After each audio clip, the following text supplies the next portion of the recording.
All right, we've been off that Minecraft snapshot grind for a long time. There hasn't really been much lately, except over the past couple of weeks. They've actually dropped a couple snapshots with a bunch of new features having to do with the 1.13 update. It's the aquatic update, I think it's called, and it's got a lot of aquatic-related things, like sea turtles and kelp, and as of the one released yesterday, swimming fish, which is pretty cool, right?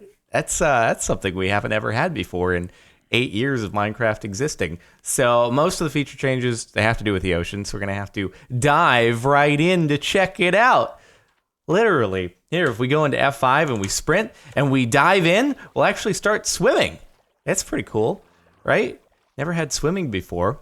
And now the longer that we stay under the water, the clearer it actually becomes as we're swimming around. So the water breathing doesn't make it as clear anymore. They kind of changed that feature. So it's just, I guess your eyes will acclimate to the water as you swim around. But you can see we got kelp, we got some seagrass down here. We got all our swimming fish, we got our sea turtles, squid, still swimming around. But yeah, before oceans, kind of boring, right? You didn't really get much to go along with them. And now I guess the intent is to make them a little bit more interesting, places that you'd actually explore in order to find some stuff. Hear that little swishing sound? It's when you get close to the little pufferfish.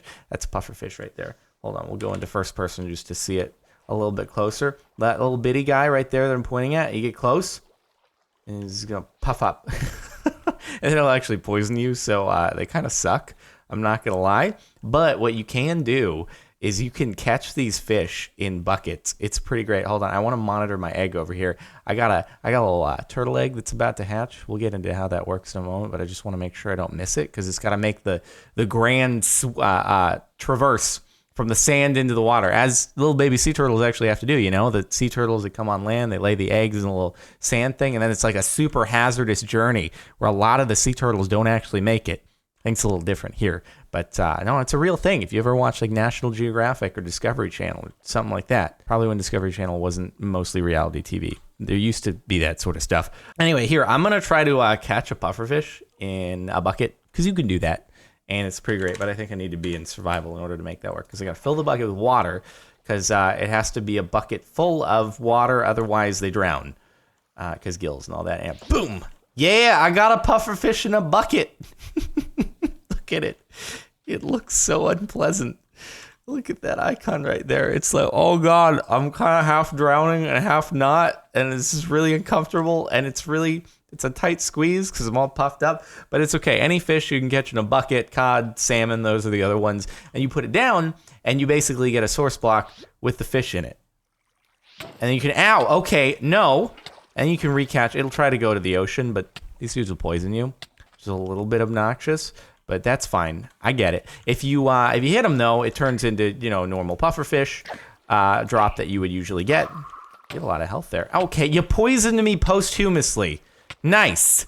I appreciate you for doing that. You see that? It was dead, and I still got poisoned from the grave. There must have been like a quill sticking out of the ground or something. But the pufferfish has a new little icon. You can still use it for brewing, that sort of thing. But you can catch any other fish in a bucket if you want. Okay, I just dove right into a pufferfish. That's real unpleasant. If you stop sprinting while underwater, you'll go back into like normal here. But you start sprinting again, you'll do the little swim, and it's pretty great. Here, let's catch a salmon in a bucket. Nope. Hold on, let's grab that. Nope. Can do it. There we go. Salmon in a bucket. It doesn't look nearly as unpleasant. Kind of just looks like a fish in a bucket as opposed to the pufferfish, which just looks like it's having the worst time of its life.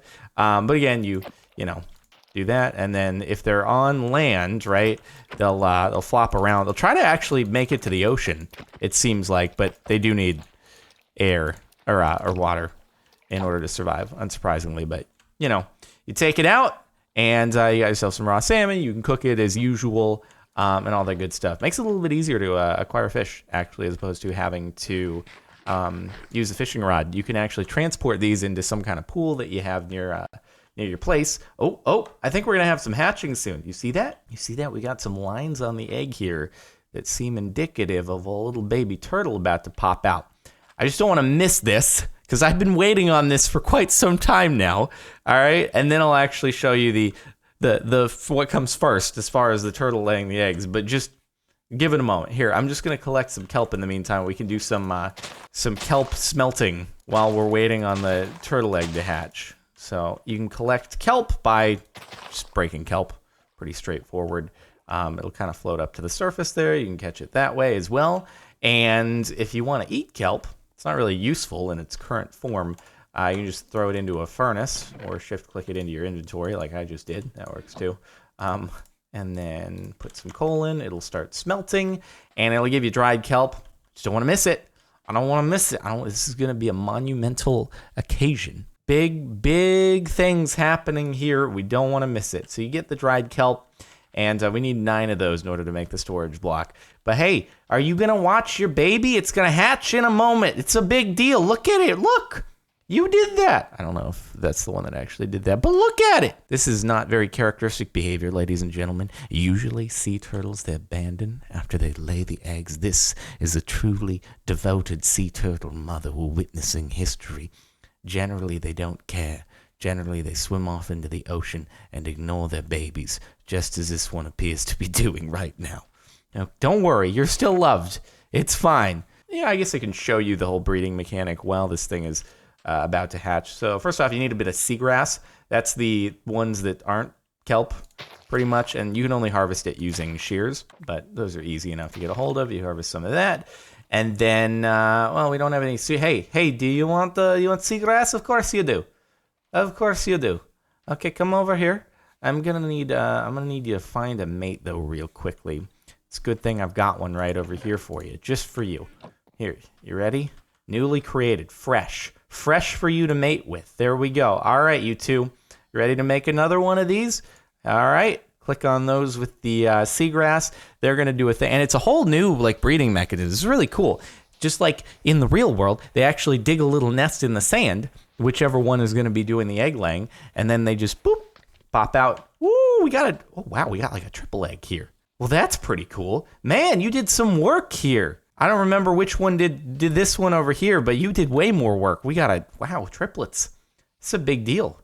Okay, you're spinning around in circles like, no, that was me. I did that one over there. All right, that's cool. Okay, you guys aren't going to care anymore. As soon as I switch away the seagrass, you're like, all right, work here is done. No need to care for our young. Not a big deal. You can go back now. Are you incubating your eggs? That's kind of cute, actually, if that's what you're doing. You're going to incubate for a little while. Oh, and then you'll go back. Actually, so, okay, we got our dried kelp, so still waiting on that.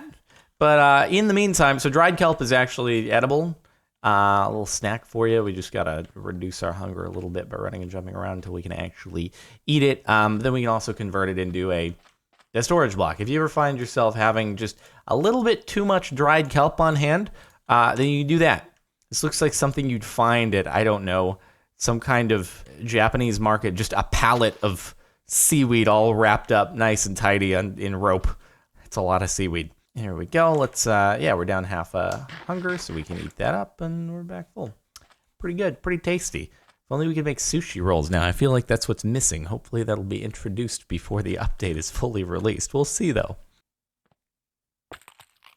What? What did... Oh, God. Oh, God. I broke an egg. Oh, no.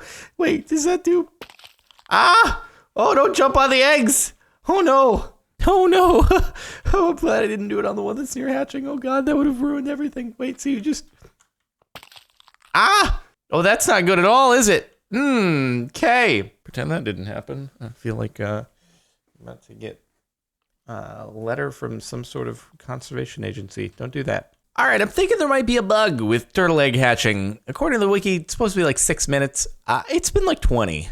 So I don't think it's going to happen. I put down a whole bunch more just in case, I don't know, maybe it'd work. But here, if you want to see what a baby turtle looks like, there we go. That's a little baby. And then if you want to make it grow faster, you do that. You can keep growing it with the seagrass. And then I think each time you use the seagrass, it takes off like 10% of the time. Although currently it would appear that maybe I need to be in survival mode. Okay, there we go. Hey, it just popped up. It's as opposed to like the horse, I guess, where it actually shows incrementation in size. It'll just poof go into an adult. And when it converts into an adult, it drops this thing called a scute. And you have 5 of those. and then you can use it in order to make the turtle shell helmet thing. And this thing is actually kind of useful because it'll assist you with like breathing underwater. So if we substitute, I mean, respiration is definitely better, don't get me wrong.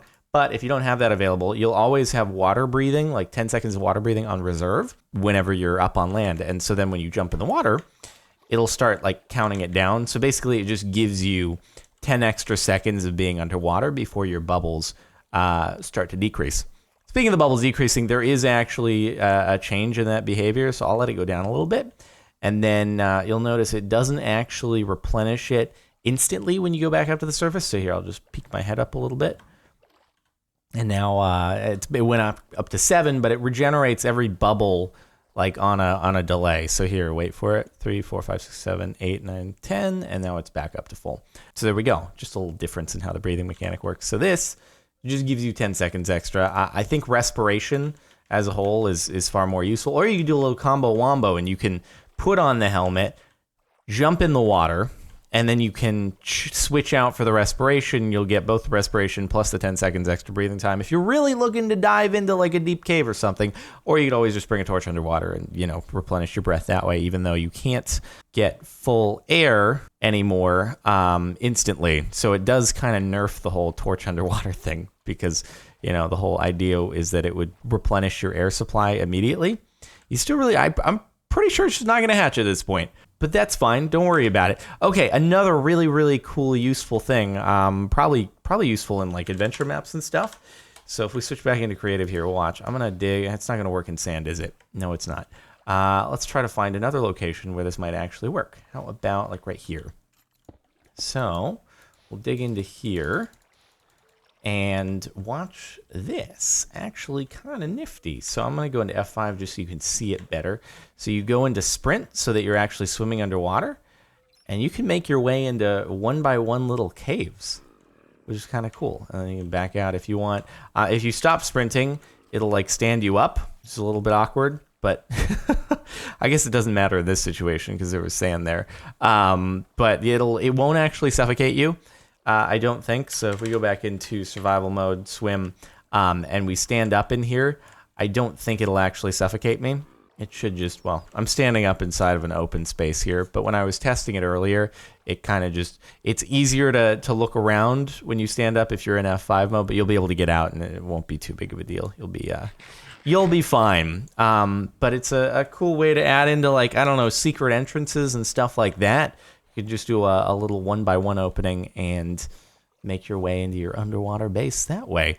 Also some changes to like terrain generation. So let's just jump over to another spot I was at earlier that I marked off way back. So you can actually get like underwater ravines and stuff that will generate now, which is pretty cool. So there we go. Now it's kind of showing up there.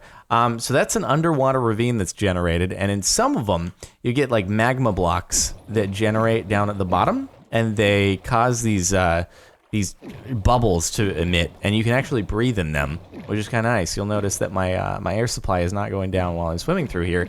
So it's a way for you to actually be able to mine resources underground that are just like exposed. So if you have an aqua affinity pickaxe, it actually makes the enchantment kind of worthwhile when previously it wasn't really.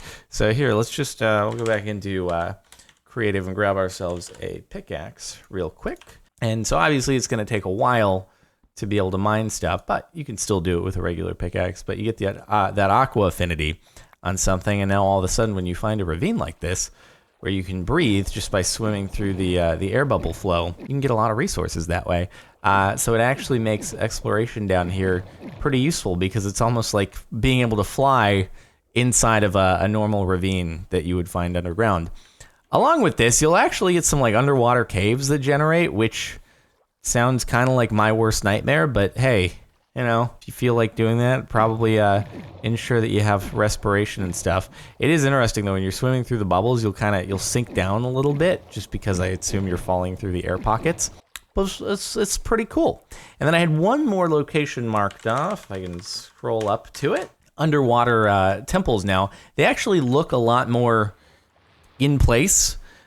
Because previously, you know, the ocean was so barren, and then all of a sudden you'd stumble upon one of these, and it's like, oh, okay, well, that's something kind of in the middle of nothing else around it, whereas now you have a bunch of the, you know, the kelp and the underwater decorations and the fish and all that stuff in order to sort of keep it company. So it looks like it should be there, as opposed to just kind of being a big monolith in the middle of nowhere. Here we have another ravine. It doesn't have any of the magma bubbles generating. But if you place down a magma block underwater, it'll start emitting those bubbles. So you can use that to your advantage if you want to carry around basically an oxygen supply with you. Just collect some magma blocks. And all right, easy there, chill. I'm not invading your space. We're just showcasing it. All right, jeez.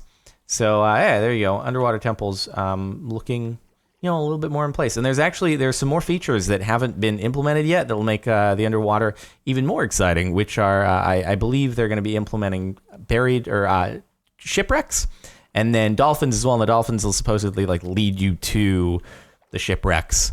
So that's kind of cool. Hey, pufferfish, how you doing?